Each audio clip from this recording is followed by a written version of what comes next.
By the way, I'm a professional I'm an entrepreneur and then I would like to so can I one ko lang vlogger po ko sa galing Kabalo siya. Yeah. Said ni sir, kamo ka na. So I will kanang mo start ko sa akong phrase na I believe that customers are the lifeblood of every business. Yes. So do you agree or not? Agree. Agree. Kung sa Bisaya pa, walay wala tay profit, char, walay income ang isang ka business establishment kung wala kay good nga kana customers. Yes, you have a target market. So, for example, I have a business like production of water, refilling production of water. So, we need to have a high standard in kana sanitation. You have to be very careful on how to deal with the person because kana sometimes they ang mga tao kay more on ari tanya refilling station kay ari kay tamis ana ba kanang daga sila choices. But in reality, kung gusto mo ka ng production nga, like, you have a progressive nga ka ng mga customers, na may mga ka ng mga income mo, pwede ninyo siya i-through vlogging. Correct. Correct. Di ba? Channeling like for our modern technology. We have Facebook, Instagram, sa nga lang siya ka ng sa atong new generation. Sa pag-reach out, ang banda ni kay magmuha pag mga kuan nga mga so, may mga high standard dagat kay mga followers sa mga vloggers. So, mo to siya ang overview sa kanan. So, that is why building trust, providing quality service, and valuing every customers are essential. You know? So, like if we set uh, our minds nga kanang kung mag-business gud ka, naagi ka na tendency nga ma-depress ka. Okay, once nga mo ka na kinahanglan ka og kapital. So you have the money and also the effort. Okay, so di man ta mga Chinese ani nga bunga-bunga jud nga bungganot jud nga business no. So kani ato mga Pilipino mga maglako diha pero ato kay formal business like micro businesses, MSM's business. And then of course kanang if you are a businessman, you are providing work from also your co-Filipino, right? Wrong. So so as a private Right. so mo to siya. So let me share about my journey no. So I came from a humble family. My father is a kanang kuan fisherman and then akong mother kay gama ra bata niya na ba? Yes, because kay na kay 8 man gud mi kabuok. So I'm the second youngest. So si ang pinakakuan classmate ni Sir Nicholson ang pinaka kuan youngest na niya. So na si Buga base ko niya teacher ko siya. Correct. So I was born and raised in the Pagatpatan. Kato Pagatpatan diha ba sa Kamaniko? Diha mi ana kamay kang kubo nga balay. Amit may projector uy. Yes, niya. I learned the values of hard work, resilience, and perseverance in early stage.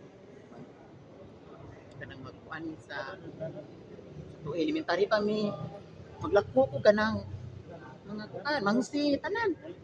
Saksi sa impaya na. Correct.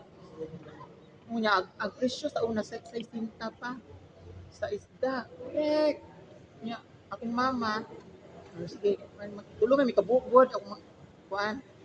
Tulong mi kabuok niya mag-spread kami. So inana ang form of kanang business na sa una pa. Yeah, so I was fortunate to become kana scholar from third district of Bohol. So nakagain ko po kana merit sa una kasi RT pa man ko ang kuan sa una nakita 5,000 pwede na to no. College pa ko adto so which gave me the opportunity to continue my education despite of financial challenges. E di man jud pwede og kanang pila ka courage nga karon nga kanang una niya ang imuhang sweldo ra per day 500 di ka iko sa imong mama papa. So let me kailangan jud mo na mga extra income, right?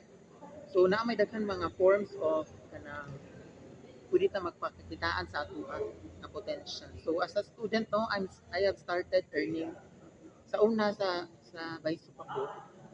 So kay ka familiar ng brochure sa Avon? Yes.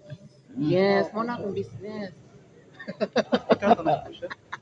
Ako tong gana bitaw joke lang. Oy, ako pa ka na nag-affiliate ko po ana sa Avon and Natasha brochure kanang okay. Syempre, 25% maimo sir.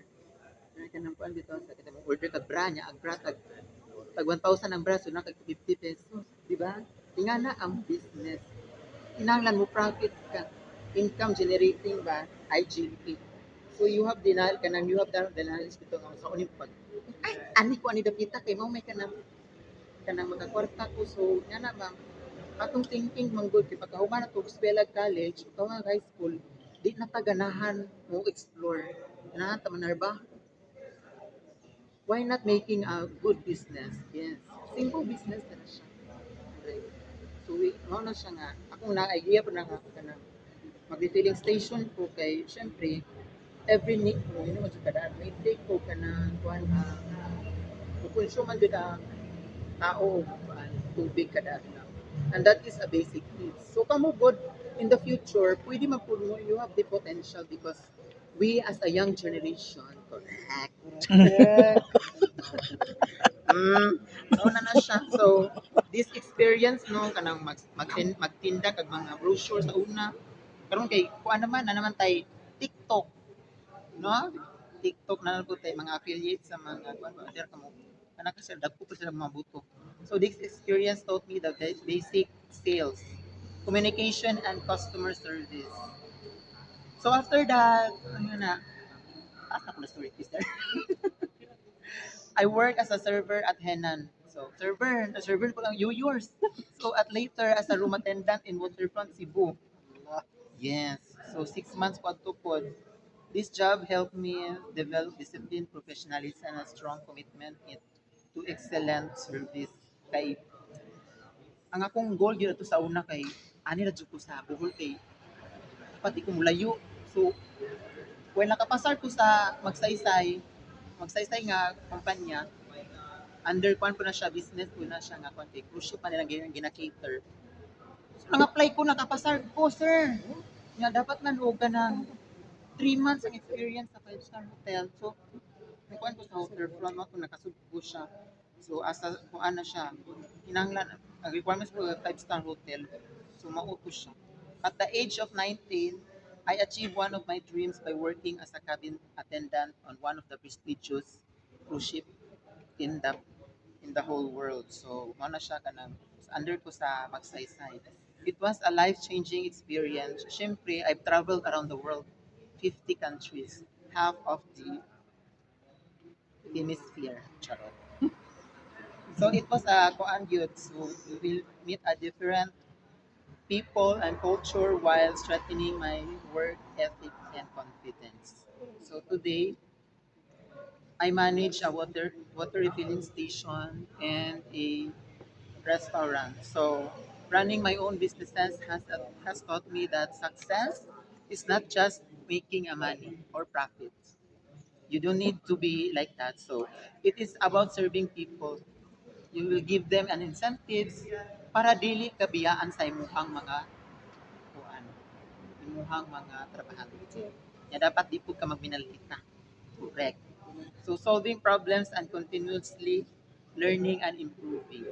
So mo to siya. My journey has taught me always been easy but experience has contributed to who I am today. But selling brochure to working hotels and on a cruise ship and now managing my own businesses, I have learned that success comes from hard work, perseverance, and putting customer service first. So in business, customer is always right. Yes, di jud ka kinahanglan makipagdebate kay once ka makipagdebate ka na nila, ipanabi ka. Mura ra nang mga chismosa. Ay napalita kay uy, mauto na siya batasan. Kinahanglan yun. Smile ka bisan mo na labi na kumuto di na. Kinahanglan na siya. Oh, ingana jud ka mag-business ni mo.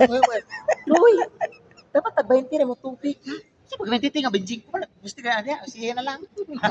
Nga na, mang business. Kumudo pa na mo. Yan yung daga kay maka-encounter pa nga klase nga customer. Tell you, yes. So, patience, guilty. Huwag kayo kuwan. Kumuta dito. Oo na. So, Moto, thank you. I hope that my story inspires you and believe that no matter where you came from, so taga-kuan maging ka taga dili. And with determination and dedication, you can build a better future with a business. Correct. Okay, can I put sir? After yun once again. So, Correct. my part here is